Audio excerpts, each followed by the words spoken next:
gives me great pleasure today to welcome you all and give a round of applause please for Jeremy Corbyn MP.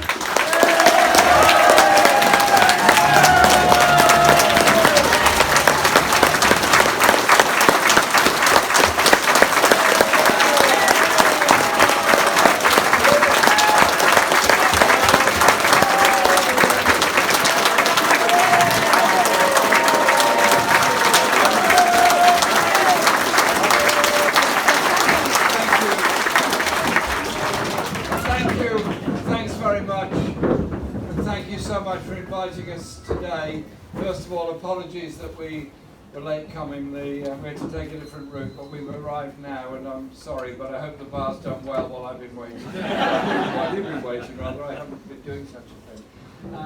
And thank you to Merthyr Trades Council, not just for today's event, but for all the other great work the Trades Council does and has done over many, many years. It's an example of a Trades Council that's totally part of the community and able to make sure that whenever there's workers needing support and help, you're there to give it to them. So can we hear it from Merthyr?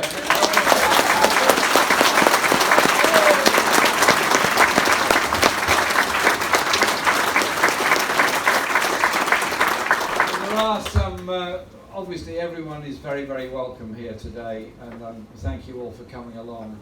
And I hope we have an interesting afternoon. I would like to say special welcome and thanks to my good friend Beth Winter from across the valley.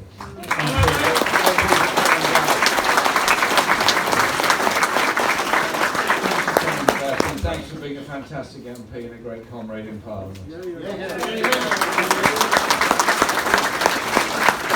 also welcome one of S.O. Davis's successors, Declan Salmon, the Mayor of Merthyr, is here as well.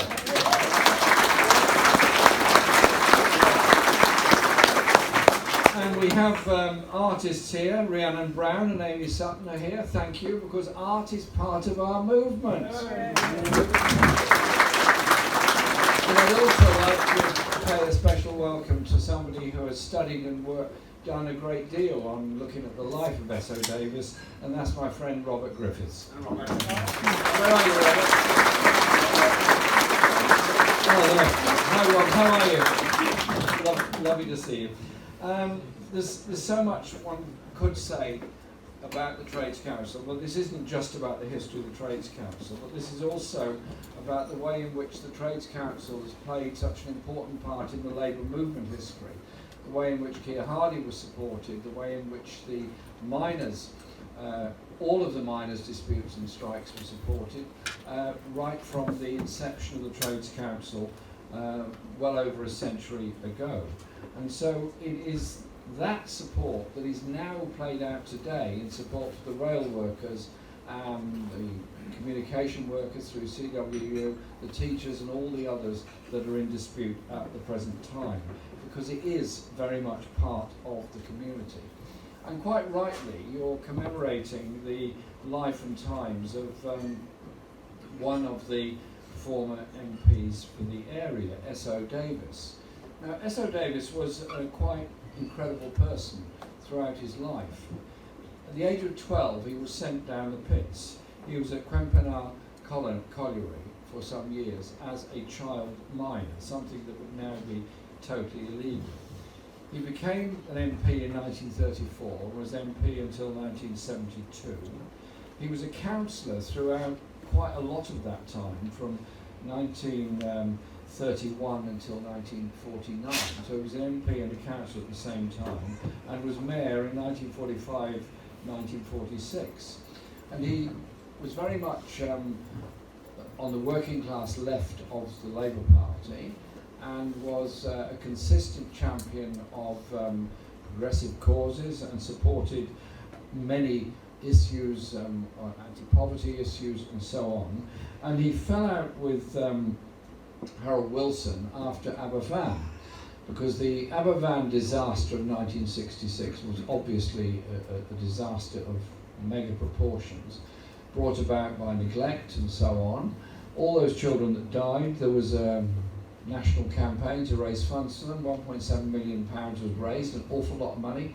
in 1966. I remember in the little town I lived in Shropshire at that time, out there collecting money for Aberfan disaster at that time. Obviously, the cause was the spoiled tips, the slag tips. They had to be removed. And Harold Wilson came up with some not very clever idea that some of the money from the fund should be used to remove the tips, which was, if you think about it, outrageous. I mean, would you take the money from the Grenfell Fund now to rebuild Grenfell Tower? No, you wouldn't even think about it. Nobody would even think about it. And so this idea was put forward. Esso, quite rightly, strongly objected to it, refused to attend the Freedom of the Borough to Harold Wilson at that time, was removed as a Labour MP and became an independent backbench MP. I know that feeling.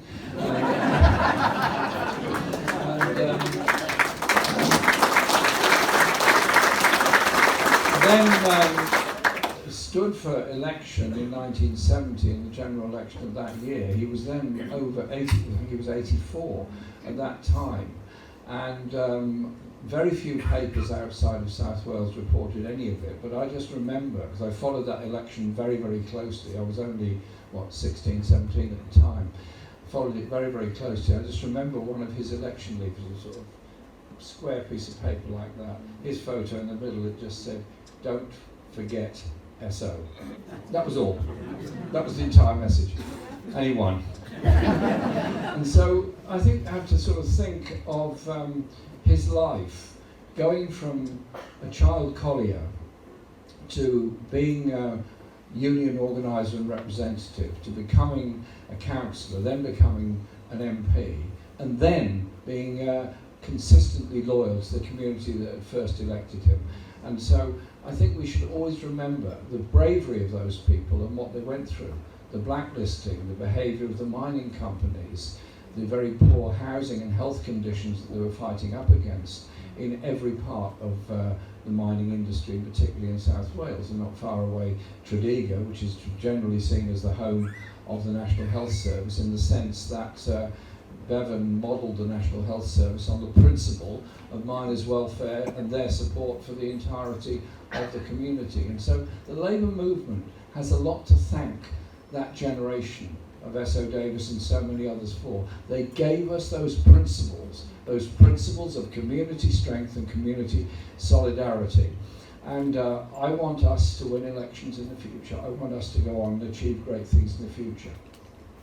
But you cannot do it unless you have that strength within the community, and political organisation is absolutely part of that community. And that is what was understood by Keir Hardie, understood by S.O. Davis, and understood by so many of us that did so much for all of us. But if you think about it, in those days there was no social media, obviously, there was no television, there was no easy form of communication, and the printed newspapers were by and large almost totally hostile to socialist ideas, to trade unions, to the Labour Party, to the Communist Party, to every other left political organisation. And so I sort of look back and think, how on earth did you ever manage to win elections with the hostility of the press at that time? The Daily Mail was there at that time, attacking everyone. It still does it, actually. It's a bad habit, they can't get over it. Yet they did it. How? By that day-to-day organisation and community, supporting people through the miners' welfare, supporting people going through hardship and poverty, supporting each other through industrial disputes, much as the same way as all over Britain now, there are communities coming together, supporting food banks, supporting food cooperatives, supporting people going through mental health stress. And I tell you what, I'll come back to this, the strikes on the railways and the post office and coming for teachers and others at the moment. Yes, they're about wages, of course they are, but they're also about every hungry child, every stressed person in this country. They're about the inequality and injustice within our society. And when S.O. Davis died, Jim Griffiths spoke at his funeral and said that in his life and his work, he had managed to encompass the spirit and values of so many people. So members of the Communist Party, the Labour Party, the ILP, the National Party, and many others all came to his funeral to recognise what a great person he'd been and what he'd achieved in his life. Now, we've got to now look up to date in the sense of what's going on in this country at the present time. In his maiden speech, Esso said, and I quote, "All around can still see vestiges of the days when the Industrial Revolution expressed itself in a considerable scale in the heavy industries. For several generations, that constituency, this is here, made a tremendous contribution towards the industrialisation of this country and of many parts of the world. But during the last 10 years, this was 1930s, remember, we have seen collieries closed down. We have seen great iron and steel works which have figured so magnificently in the iron and steel industry closed down, and no concrete assistance has been forthcoming from the government. No step whatsoever has been taken to try to modernise the technique of the ironworks and collieries. No effort has been made to establish other industries in those areas." And that is what he was saying in 1934 about the effects of the deindustrialisation of the last 10 years. And remember that he was also the vice president of the Wales Miners Federation during the general strike and all that period afterwards. So somebody with an enormous grounding within our movement. And the highest, Merthyr was actually the most industrialised place almost in the country in the 19th century. But now, 2022, the third lowest life expectancy of anywhere in Wales. And so life expectancy, inequality and poverty are absolutely here. And the levels of poverty amongst children and all families are still very, very considerable. 1 in 3 of all children in Wales are living in poverty. There is a massive mental health crisis all across Wales and all across the whole country. And the effects that has on young people are astonishing and truly frightening. I represent an inner city constituency where we have our own levels of poverty and all the stress that goes with it. And the stress of young people in modern Britain is absolutely incredible, and we should think very, very carefully about that. In my view, generally speaking, children are overstressed in school, over-tested in school, and a streaming system that tends to disregard the potential of so many children in favour of the possible achievements of a smaller number. We need an attitude in education all across Britain, and I'm not here criticising the Welsh Government, quite the opposite. We need an attitude across the whole of the country which says that every young person that comes through the school gates is there to be supported, nurtured, helped and educated, and not the pressure from outside on the teachers to do excessive testing and streaming and so on, which results in all kinds of dislocation, behaviour problems and underachievement in school, and we all pay the price for that. We need to be supporting our young people. And what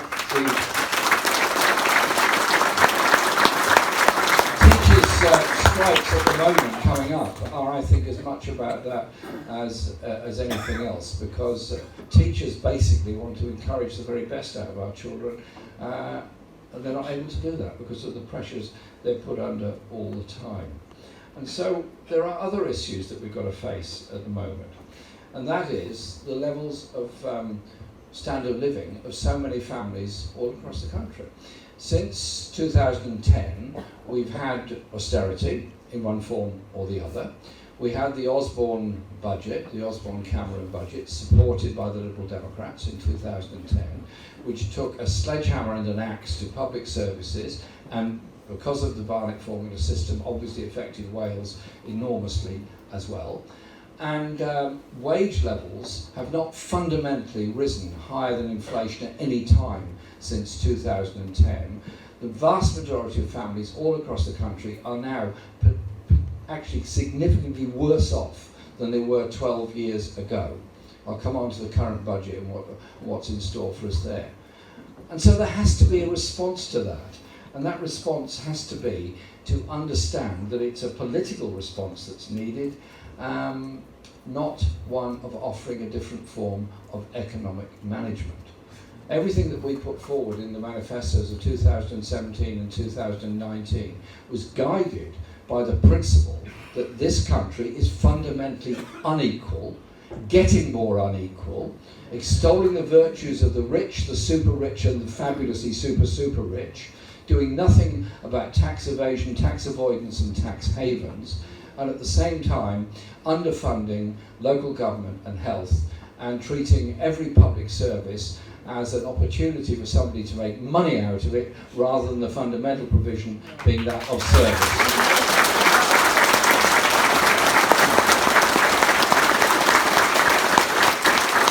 You might recall during the 2019 election, I was given some very interesting and very important papers about the trade talks that were going on between Britain and the United States, in secret, of course.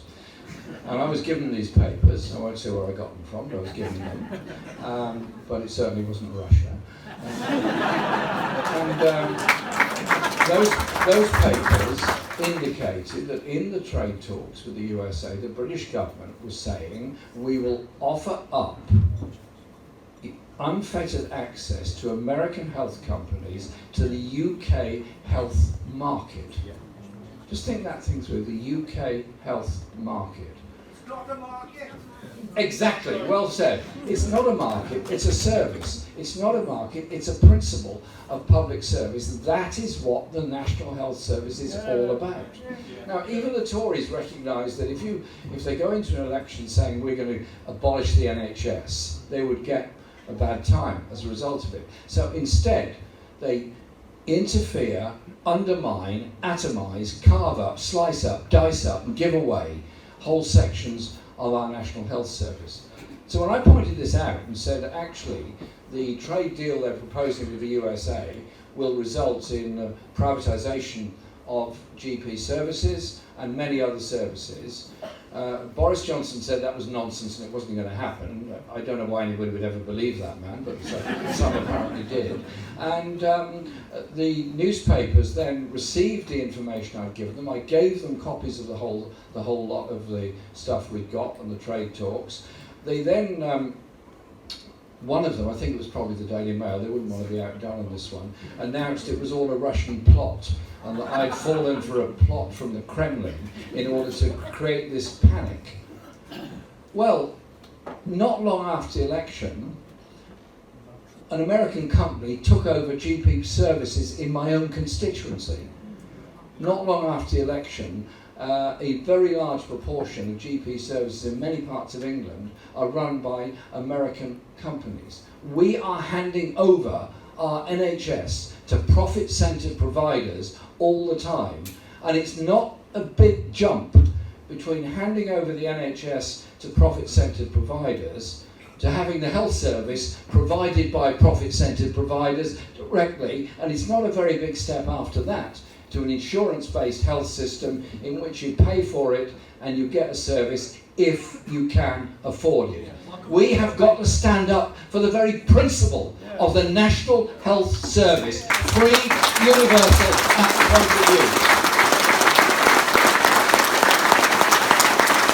And that means getting rid of the private contractors and the whole principle of the internal market within the National Health Service. And the crisis the NHS is in at the moment is brought about by underfunding, it's brought about by the strategies of the NHS, which involve so much privatisation and endless debates within the service about who's going to pay for what, where and when. And you see the pictures, and they're true, of patients being treated in corridors, ambulance times being long delayed because the ambulance can't deliver the previous patient into the hospital because there's nowhere to go. So you talk to ambulance workers and they're stressed out of their lives. People don't go and work in the ambulance service in order not to help people. They do it because they want to deliver a service. And they do deliver that service where they can. But if they pick up somebody from an accident, take them into the hospital, then there's nowhere for them to be received, there's no treatment for them to get, there's no bed for them to go to. They remain in the ambulance, in the car park, outside the hospital. Down the road is somebody else that has an emergency. Down the road is another road accident. There's somebody else that needs help.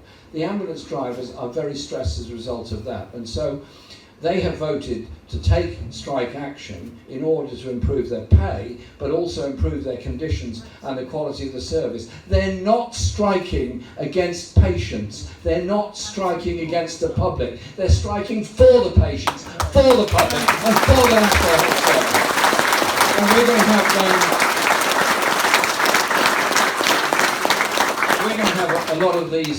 a lot of these arguments to deal with over the next few weeks. So it's as well that we prepare ourselves for them, because to be prepared is absolutely part of it. There's also just the levels of inequality within our society. You could draw a map of where the poorest children are, and you could draw a map of those that are going to end up getting to elite universities and going to get very good jobs at the end of it, and you could see the two places never come together. They just never come together. And so there is a lot that has to be done. First of all on wages, and secondly on education, health and opportunities that go with it. But we also then have to look at the quality of people's lives and the crisis that they're going through at the present time. Now, we are faced with a situation where we have high inflation, we have frozen wages, we have cuts in public services, and we have a massive growth in the charity sector and the whole idea of giving charity to help people. And I look at the advertisements to give money to people for Christmas, and to give money to food banks, and give food to food banks, and so on. They are brilliant, they're very clever, and they're very good at raising money. Probably everybody in this room gives support and help and money to food banks, food co-ops, and everything else. We all do, because we do it as an act of solidarity. But I ask myself the question, why is it that in the 5th richest country in the world there should ever be any food banks anywhere? Why are they necessary? It just cannot be right that this country cannot afford to give decent enough wages that people can feed themselves with respect. And so I think we should be involved in all this mutual aid work. We should be doing all that. Trade unions, political activists, all should be. But never fail to draw the political lesson from it as to why it should not be necessary to do it at all. And that means the issues then of an alternative economic policy have to be seriously discussed. The economic strategy being put forward is first of all to say that everything is caused by COVID, and if it wasn't caused by COVID, it's caused by the Ukraine war, and if it's not caused by COVID and the Ukraine war, it's caused by Mick Lynch and the train workers, and if it's not caused by those four, it's probably Dave Ward and the postal workers, and after that, it's going to be the nurses and everybody else. There's always somebody else to blame, and then claiming that there's a 50 billion black hole that has got to be dealt with before we can do anything else. So I listened with interest, as Beth did, to Kwasi Kwarteng's brief tenure of office. I can't remember who the Prime Minister was at that time. If anybody can, answers on a postcard, please. Maybe. Heard the name somewhere, yeah. That budget, I mean, I sat there, I couldn't believe my ears actually. When he said that we're going to lower the rate of taxation for those earning over 150,000, and we're going to restore the banker's bonus, because that way, by having a lower rate of taxation, they will pay more money, which will come into the exchequer, which will trickle down and help people. I just sat there in total silence thinking, how does this work then? So they get charged less and pay less, but we're going to get more, and the poorest people are going to be better off because the very richest will have more disposable income, so they're going to spend it all in a corner shop in Merthyr and make sure that the children do well. I mean, wow.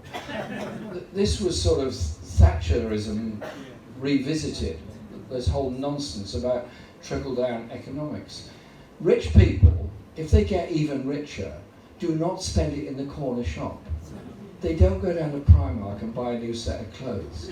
They put it away in a tax haven somewhere else. They just do not spend it. They do not invest it.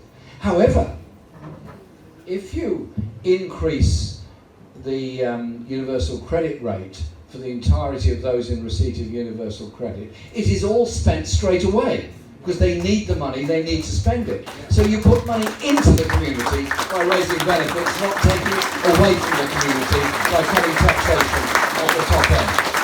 So it's those issues that we have to deal with.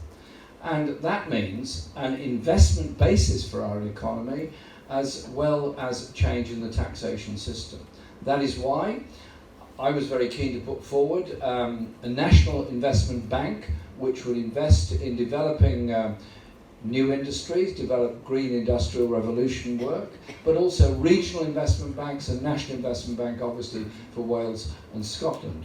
And that would be the basis on which we'd go forward, and those would be run by local authorities and local interests within each of those areas. So it's not just London decision making, which has not done terribly well for many parts of the UK over the years.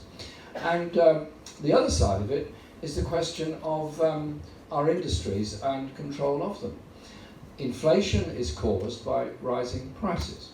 What is the biggest factor in people's lives that has forced prices up at the moment? Energy costs as much as anything else. So the big six energy companies raised their prices by 95%. That 95% rise, down here somewhere, it's okay. The 95 was more falling. 95% rise in energy prices has then been protected by the government, who are subsidising those companies in order to maintain massive levels of profits, dividends and export of them. The French government, not a particularly left-wing government, nobody would accuse Macron of being a closet member of the Communist Party or anything else, has taken the entirety of its energy into public ownership. We should do exactly the same.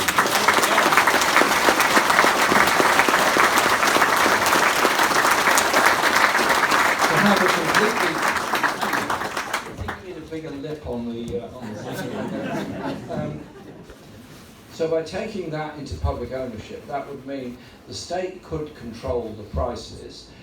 Yes, I accept there has been a global rise in energy prices, but surely the function of government is to moderate its population against that by taking the hit in order to defend the prices and thus defend the living standards of people.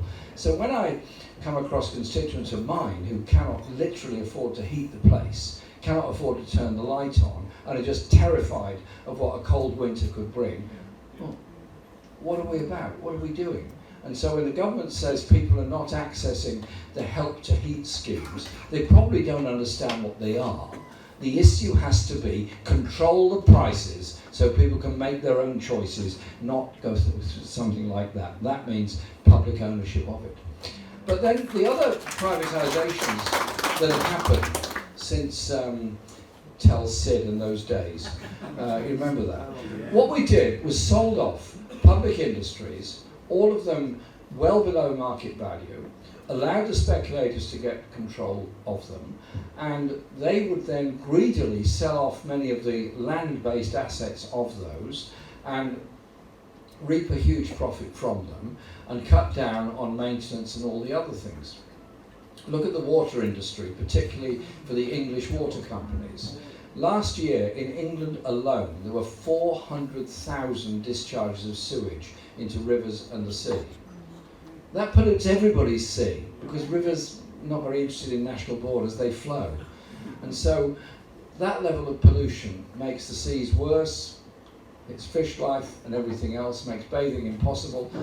And the number of pipe bursts and wasted water is enough to fill the whole of Loch Ness every year with wasted water, because they've cut back on maintenance of the pipe work. And all the while, the profits taken from the water industry are absolutely enormous, all of which are exported to hedge funds in various parts around the world. There is no justification whatsoever anywhere for water, our most basic of all needs, not being in total public ownership and public control. To me, that is absolutely essential. So again, you can then control prices, and you can also make sure you have good quality water and you're not polluting our natural world, our environment. I mean, you've seen what happened with the privatisation of coal, the money that was made at the sale of assets, and we're still going through the issues surrounding the miners' pension fund and the compensation schemes, and the issues of ill health that derive from that industry. And so post-privatisation, this magic world that was supposed to be created, the same people are back in office now proposing the same economic nonsense that Thatcher and Heseltine were proposing in the 80s. Is just different people with the same fundamental message. They're protecting inequality, they're protecting the rich, they're protecting the biggest businesses, they're protecting the tax havens, and they're not, absolutely not, investing in working class communities all over this country.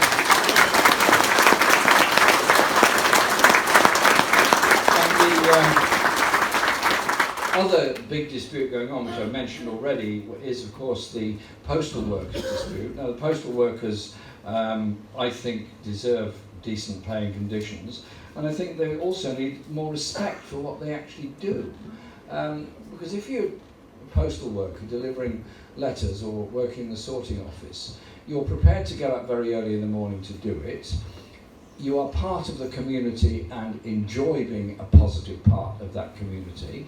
What they don't want and don't like is the speed-ups, the pressures, the electronic management of them, and in return for the last pay offer, which has not been accepted by the union, they then said there would have to be a change in the clocking in and clocking out system, so that if a postal delivery worker delivered their round ahead of time, then that time would be added on to the following day's work. And so if you finish 15 minutes early because you've done your work and you've delivered it all, you don't get that time off. You get it back on the following day, and so it goes on. So you end up with some crazy banking system between the individual and Royal Mail. Well, where's the point in that? And how many managers will it take to monitor this crazy system? So you'd end up with some whole miasma of management deciding how many minutes per day each postal worker had done. And you tell you what, the more they finish early, the greater load they'd be given and the fewer postal workers there would be in the future. It's all about speeding up and stressing postal workers. And so this dispute is not just about wages, it's also about conditions and the role in which management plays. And Royal Mail, despite claiming to lose money, is posting enormous profits. Its chief executive is paid $745,000 a year and apparently has earned a bonus. I'm not quite sure what the bonus is for, but a bonus is about to be paid, apparently. And so we have a privatised postal system. So you have the three crucial things you need in your life: power, water, and communications, all of which have been privatised. And the claim that the privatisation of Royal Mail was going to be different from all the others and it was going to be almost a cooperative working arrangement, it don't feel like that in any sorting office anywhere around the country. And I hear this on the picket lines every single day. So for all the abuse they're getting, let's stand by the posties, stand by the rail workers.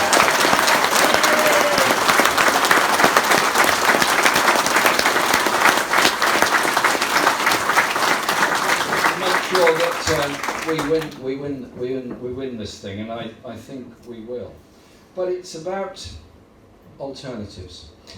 It's about developing a political narrative of a political alternative. The idea of us working class communities being disempowered is what runs thick through what the Tory government is proposing. There has to be an alternative. An alternative that merely says the next government will manage the economy in a different and better way is not enough. It simply is not enough. So there has to be, fundamentally, a redistribution of power and wealth within our society. I'll tell you what, if you say anything in favour of redistribution of power and wealth in our society, the media come down on you big time. They don't like that. They don't like that at all, because they like the levels of inequality that we've got in our society. That is why we've got to look at how we communicate with each other. We've got to also look at how we teach history and economics in our schools. Artin and Laura from the Peace and Justice Project are here today. They're giving out some leaflets from our project about setting up news clubs around the country. The idea being that people come together, they don't have to be journalists, come together to look at the way news is disseminated, the values that go with that news, what we're allowed to hear about, and how we can set up our own alternatives. The only daily paper that is not owned by private interest systems is the Morning Star, which thankfully has managed to survive all these years, and it now seems to be bigger and better than ever. I read it, and I indeed write for it occasionally. And so I do think we've got to look at alternatives. And people say, well, we've got the internet. The internet's fine. You can use the internet for anything you like. Well, can you? Well, really, can you? Elon Musk has bought Twitter. I'm sure he did it as a charitable act. Just felt like making sure that Twitter was there for everybody to use for the future. Any more than Facebook, Google, or all the others. Don't be fooled that there's complete freedom on the internet. Don't be fooled in that way at all. There are obvious concerns about levels of abuse on social media, and I empathise with that, because occasionally if I put something up, I read the responses I get. 90% of them are very nice, and so on, unbelievable, really abusive stuff. But it's also about the power of those companies to do two things. One is to send you into a particular direction by the use of algorithms, so they decide what they think you're interested in and send you off in that direction. So you end up reading the news they think you ought to read, reading the posts they think you ought to read. Now, I don't want to sound too conspiratorial here, but look at what happened in election campaigns in the USA, in Australia, here, Canada, many European elections, where there is a lot of evidence about the use of algorithms in order to direct people in certain directions, and without making it very public, going to the most amazing levels of personal abuse against individual politicians. I'm one of those that got that level, all created by these systems. So we need to think very carefully about access to it. And then on a more blunt level, the big media corporations, all of which are American-based and American-owned, can and do shut down all internet access when it suits them. Think of the Indian farmers. What were they doing? The Indian farmers were protesting in New Delhi against the change in the agricultural system in India, away from a guaranteed price mechanism, which meant farmers growing rice or whatever other crop they were growing, rice and wheat were the main ones, would get a guaranteed price paid for by the government, in much the same way as post-war Britain brought in an agricultural system which guaranteed farmers' prices. The Indian government was trying to get rid of this under pressure from the World Bank and others on the basis of opening up the Indian market. In other words, flooding it with cheaper grain from the United States, which would then force the prices down in India and thus force a lot of farmers into bankruptcy or worse. And the levels of suicide amongst Indian farmers are absolutely huge. They quite rightly protested, and they went and occupied central New Delhi to take part in that protest. At the crucial point, when they were starting negotiations with the government and mobilising a lot of other people, 1 billion people took strike action in support of them on one day, all around the world. Not that our media ever told you about that. All their internet access and mobile phones were closed down, just like that. That is the power those companies have. Be very careful about it. Don't think there's all those total freedoms there. That's why we need to be serious about looking at how we communicate with each other and what the alternatives actually are. And so, if you've got thoughts on it, let's work together and try and share those. Because I want us to live in a world where we do have a more sustainable world, a more sustainable environment, a more equal world, and a bit more peaceful world. But it's also about how we treat our young people. I said something about them earlier on. What was inspiring to me in the last two general elections was the numbers of young people that came out enthusiastic and hopeful, asking the obvious question: why should I go into debt to go to college? Why should I get a debt of 50 or 60,000 just to go to university? And why should I not get access to housing and have to pay so much in the private rented sector just to get somewhere to live? Asking very basic and very reasonable questions. And I was accused of saying, well, actually, what you're doing by ending university fees and bringing back a grant system is subsidising the middle class to go to university. I said, no, it's the absolute opposite of that. By making university education free, as it once was, and returning a grant system as we used to have, a maintenance grant system, you're giving every young person a genuine choice of going to college, going to university, going to an apprenticeship, or whatever is best for them, whatever they want to do.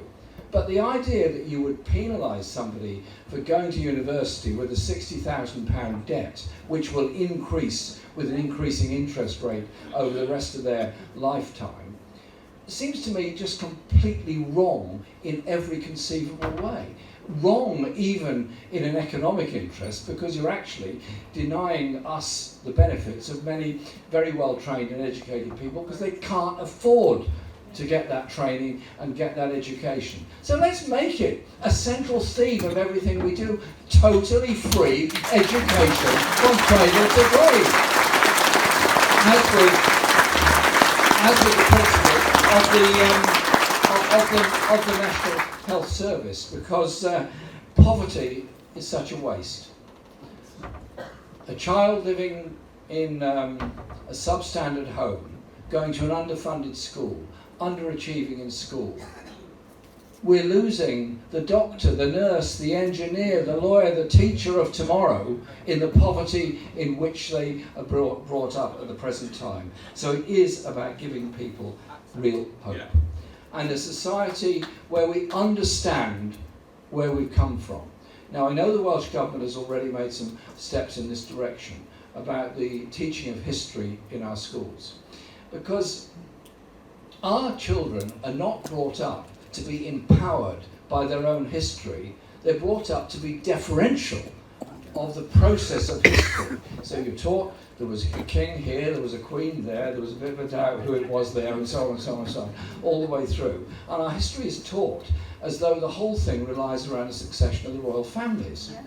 And you go on and on with it. So you sort of think that's the Victorian era, that was the Tudor. It's always, every era is named around whichever royal family was on the throne at that time. I want our children to grow up feeling empowered. Empowered by what the Chartists said in the 19th century, empowered by what the Peasants' Revolt said, empowered by the parliamentarians in the Civil War, empowered by all of that. And on a global reach, well, let's look at it. Slavery happened because it was evil, and is evil. It happened because a whole population was told that people living in Africa were somehow or other subhuman, therefore it was okay to make them into slaves. Those attitudes then play out into racist beliefs down the generations and down the decades.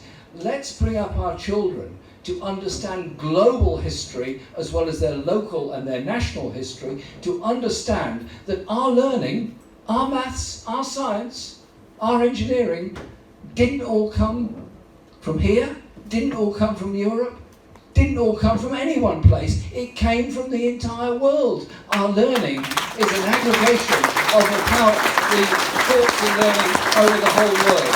And I want our children to be brought up understanding that as the most effective way of defeating racism and racist ideas. And you see how the racist ideas play out day in, day out. The papers report that the country is being invaded by refugees on the Kent coast. It's loaded words, very strong language. The numbers of people that have come in a whole year to the Kent coast in those terrible and dangerous dinghies is less than the number of people that attend a League One match every week in football. They have got to be desperate. Okay, I'm not in favour of people traffickers. I think they're pretty disgusting people. But you've got to be pretty desperate to go into some leaky dinghy to go across a dangerous shipping lane just to try and survive. Can't we replace this language of hate with a language of humanity and an understanding of why there are so many refugees around the world? They're victims of war.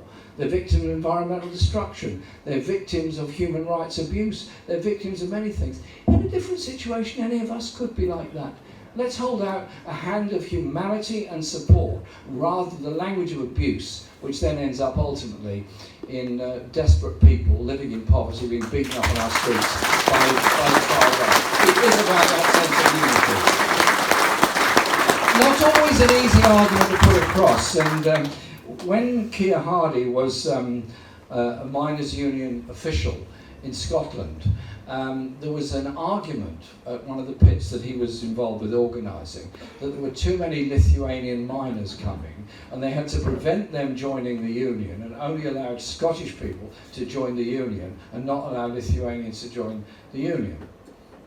I'm sure that some of the same arguments took place in Wales against Polish miners and so on. And so what did Keir Hardie do? He said, leave it with me, I'll sort it out. And they said, what are you going to do?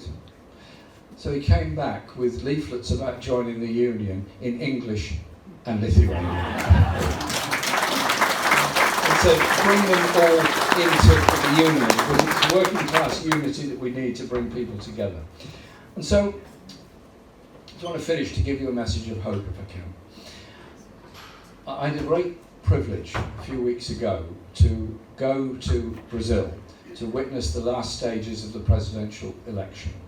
And I've known Lula, the president, for a long time. He's been president twice before and managed to bring about a depreciation, a lowering of the terrible levels of poverty, particularly in the north and east of Brazil. He was subject to what can only be described as a lawfare pursuit against him, as was Dilma Rousseff, his successor, as president. He was accused of corruption, he was accused of all kinds of things, and indeed during the days that we were there he was even accused of devil worship by some of the newspapers. So it's not a concept that comes up very much in discourse in politics here. Devil worship, yeah, okay? And he was then removed from office, and he was then held in prison for 500 days in prison, the president, guilty of absolutely nothing. Eventually, he won the case legally by some very brilliant lawyers pointing out that international law, which Brazil had signed up to, superseded local law in the defence of the political rights of an individual. So he won that and eventually was released from prison, to great acclaim of his supporters who were outside the prison every single day supporting him. And we sent him support, of course, during all that time. And he then fought the election campaign. The right-wing candidate Bolsonaro, incredibly well funded, supported by all the media, fought also a very strong campaign. And we were there to witness the last few days of the campaign. And what impressed me about Lula's campaign was, one, the efficiency and the dedication of the left coalition that was supporting him, but also that they hadn't been triangulating on everything they did. They said, well, we'll please this interest group here, we'll please this group there, we'll be nice to this business there and that business there, and all will be fine. They said, no, we are here to deliver for the people living in the favelas, to deliver for the landless people and the homeless people across the country. And it was a very close election, and we're there in Sao Paulo. The day before the election, they're not allowed to campaign, but instead they sort of just all decided to walk along the main thoroughfare, all 500,000 people, just happened to be holding placards for Lula. It's not campaigning, it's just informing people, that's all. So he was on a lorry, but didn't say anything. Just, great stuff. Well, brilliantly done. And then we're there when the results are coming in, we're watching the screens. And he's way behind to begin with. And then as we got to about 2/3 of the votes being counted, it suddenly goes, Lula 50.01%, Bolsonaro 49.99. They all started cheering. I said, hang on a minute, you've still got 1/3 of the votes to be counted, it's not done yet. Anyway, he did win by just about 1%, which equates to quite a lot of votes in Brazil. It's a very big country. But in his acceptance speech, what did you say? Brazil is a country that exports food and leaves starving children behind. Brazil is a country that has the most amazing biodiversity rainforest, the Amazon rainforest, on the planet. We will feed the children and we will protect the rainforest at the same time. We will redistribute power and wealth at the same time. We're no longer going to live in a country that is so grotesquely unequal that children die on the streets. And he said all of this straight away after the election and set himself out the targets of what that government would achieve. And I just thought the power of somebody to go from prison to president in such a short time shows an amazing strength and an amazing level of consciousness. And we were in some of the poorest communities that had community kitchens, and those community kitchens were also a point of discussion about the election, point of discussion about what it's about and what they're going to achieve in the future. That sense of hope is there. So don't run away with the idea that the economic orthodoxy of the International Monetary Fund and the World Bank controls everything, will run everything in the future. There are a lot of changes going on around the world, and it's up to us as an informed and hopefully very effective labour movement in this country to be part of that global process of a different economic agenda and a different strategy and an environmentally sustainable one, and also a strategy for peace in the world. I hold no brief whatsoever for the Russian invasion of Ukraine. It is simply wrong, period. But the war has to end at some point. It is completely wrong. The war has to end at some point. If they're capable of coming together to agree on grain exports, then surely to goodness they can come together to agree on stopping the fighting and working out a future which works for everybody. How many more thousands of people are going to be forced into exile, dead in the Ukraine, or conscripted Russian soldiers killed in this ridiculous and useless war? Can we not raise the voice for peace in the world and say to the UN and others, you should be the brokers for that peace as quickly as you possibly can? And so that to me is the important message that we have to give to globally and locally. We can achieve a different economic process in Britain by raising benefits, by increasing tax at the top end, by redistributing wealth in that way, by investing in housing, by investing in the future of our young people. We can achieve all of these things. It's not going to be handed to us on a plate. If we step back and get nervous about putting forward radical policies, we won't gain the respect of anybody as a result of that. They will just be ignorant of us and say, well, what are you offering? What I'm finding so fascinating is that in all these disputes that are going on at the moment, there's a real thirst for discussion amongst those that support the rail workers, teachers, postal workers, and so on. And also those that are supporting housing campaigns, anti-racist campaigns, civil liberties campaigns, and all the rest of it. There's a real political movement that's growing up there on the streets.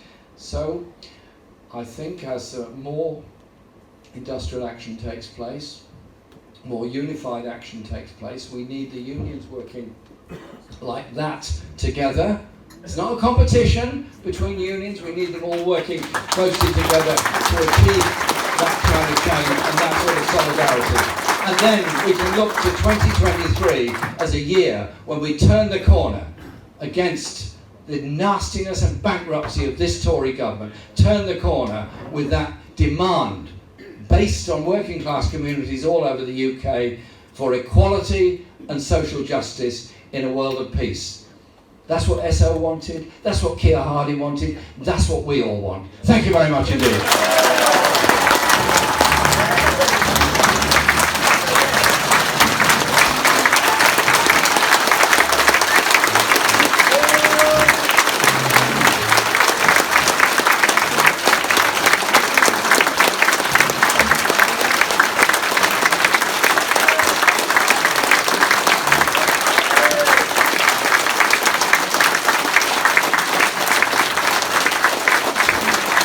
Thank you very much.